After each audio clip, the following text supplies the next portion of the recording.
Salut bande de geeks. Alors, devant l'immense succès, la folie générée par notre première vidéo, oui ça va, humour, nous voici de retour pour un deuxième numéro de cette petite chronique. Cette fois-ci, on va vous parler d'une référence en la matière. J'ai nommé Neal Adams. Est-il vraiment nécessaire de le présenter? Connu bien entendu pour Batman, dont on va parler aujourd'hui, mais aussi pour avoir travaillé sur Green Arrow, Superman, Teen Titans, et à la concurrence sur X-Men, les Avengers ou encore Thor, et même sur Conan. Cette fois-ci, on vous parle de ceci. Magnifique regroupement des travaux de Neal Adams sur Batman qui vont jusqu'aux années 70. On y retrouve presque 370 pages de dessin, aussi un petit peu d'histoire avec une préface signée Neal Adams justement, mais on va y revenir après. Il y a également pas mal de très belles planches à la fin de l'ouvrage, un petit condensé des couvertures des différents numéros que Neal Adams a illustrés. Et on est pour l'instant en plein dans l'âge de bronze du comics. Alors, juste refaire un petit bilan pour ceux qui savent pas ce que c'est. Le comics est passé par plusieurs phases, la première étant l'âge d'or du comics, qui va jusqu'à la moitié des années 50. Le super-héros est au top, tout le monde lit du super-héros, tout le monde veut avoir du super-héros dans son journal même, avec des petites histoires et des choses comme ça. Et puis il y a en 54 l'arrivée du Comic Book Authority qui va dresser un espèce de code, une charte qui va réguler et censurer les comics. On n'a pas le droit par exemple de montrer de sexe, les gentils doivent toujours gagner et le mal doit être puni, on n'a pas le droit de se moquer des minorités quelles qu'elles soient, on n'a pas le droit non plus d'utiliser des codes déjà existants de la littérature horreur ou du cinéma horreur, donc c'est-à-dire Dracula, les loups-garous, les vampires, etc. C'est interdit, allez savoir pourquoi. Et donc du coup on va arriver dans une période un petit peu de flottement, les gens savent pas trop ce qu'ils veulent faire, et à l'âge d'argent du comics, où la plupart des sociétés vont s'auto-censurer allègrement, où beaucoup de compagnies vont se péter la tronche, vont disparaître, et on va arriver à l'âge de bronze du comics, qui celui-ci s'étire du début des années 70 jusqu'à la fin des années 80, une très très bonne période. Des nouveaux auteurs vont un petit peu arriver, dont Neal Adams, qui va un petit peu rafraîchir cette autocensure et cet encroûtement de l'univers comics. Il l'explique très très bien dans la préface, qui est vraiment ultra intéressante à lire. Alors on lira très vite fait la pommade qui passe sur les lecteurs, vous êtes géniaux, sans vous je ne serais pas là, vous êtes complètement fou d'acheter ce livre à ce prix là, ça n'a pas de sens, mais merci quand même, blablabla. Bla bla bla. Et on arrive à son histoire, où il explique comment il est arrivé à travailler dans le comics, comment il a galéré, toutes les phases qu'il a traversées, il a travaillé dans la publicité entre autres.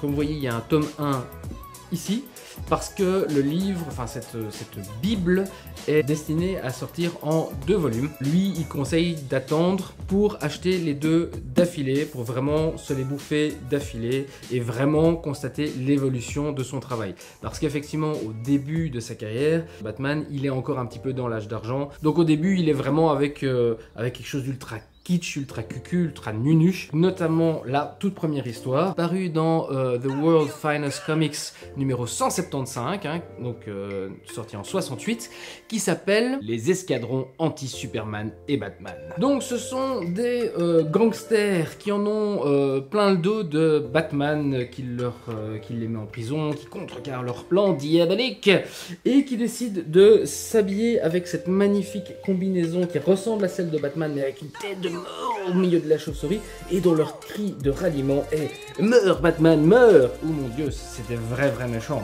Et se joignent à eux le commando anti-Superman, qui sont habillés comme Superman, mais alors ils sont tous chauves, allez savoir pourquoi, avec un S qui brille comme de la kryptonite pour...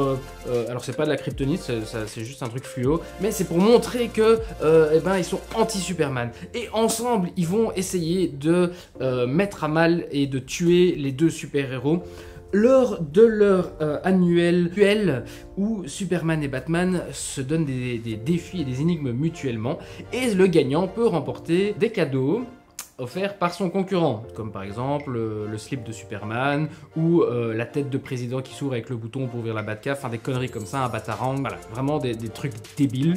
Pour ça, ils font un concours où ils font exploser des trucs, où ils risquent de se tuer, mais voilà.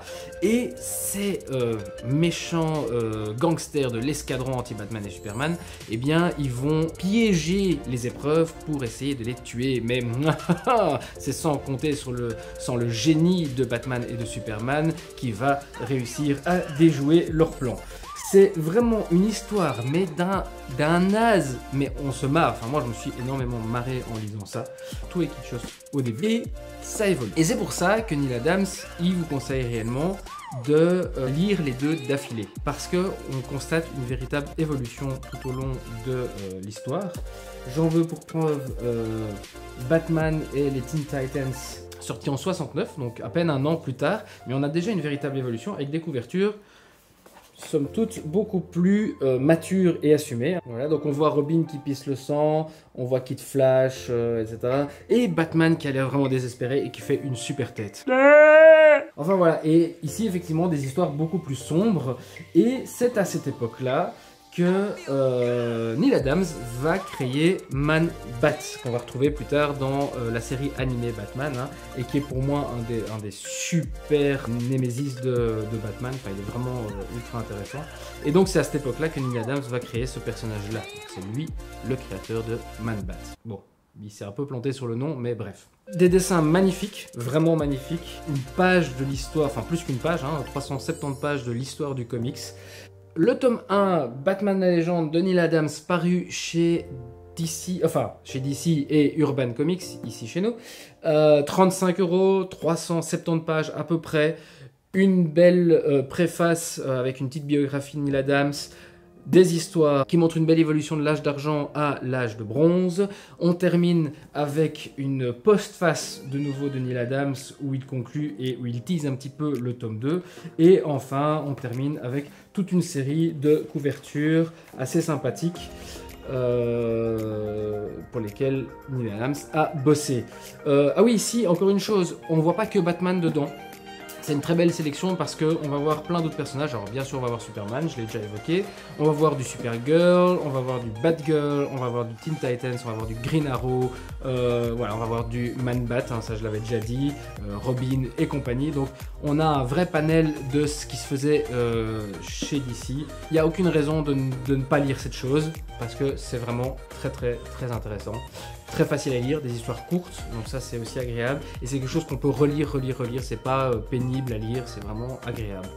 Voilà, moi je vais vous laisser ici. Encore une fois, n'hésitez pas, des pouces vers le haut ou vers le bas, bon si vous êtes vraiment pas content, mais a priori c'est plus sympa les pouces vers le haut. Des commentaires, des partages, des likes, enfin tout ce que vous voulez. Comme d'habitude, retrouvez-nous un petit peu partout. On va continuer à vous présenter plein de choses. Je vous tease un petit peu le prochain numéro de cette petite chronique, qui sera centré sur Mini-Vip et Super Vip, une BD à prendre au 14e degré, sur un monde pollué avec des super-héros plus nazes les uns que les autres, des crapauds géants qui décident d'envahir la Terre, des animaux débiles, enfin voilà. Très belle histoire, très amusante pour tous les âges, donc voilà, on parlera de ça la prochaine fois si ça vous intéresse. Rendez-vous dans le prochain numéro à paraître je ne sais quand. Sur ce, moi je vous laisse, et comme diraient les blogueuses make-up et compagnie, je vous kiss, je vous love, je vous fais des gros bisous partout. On se retrouve très prochainement pour plein d'autres conneries geeks. Ciao.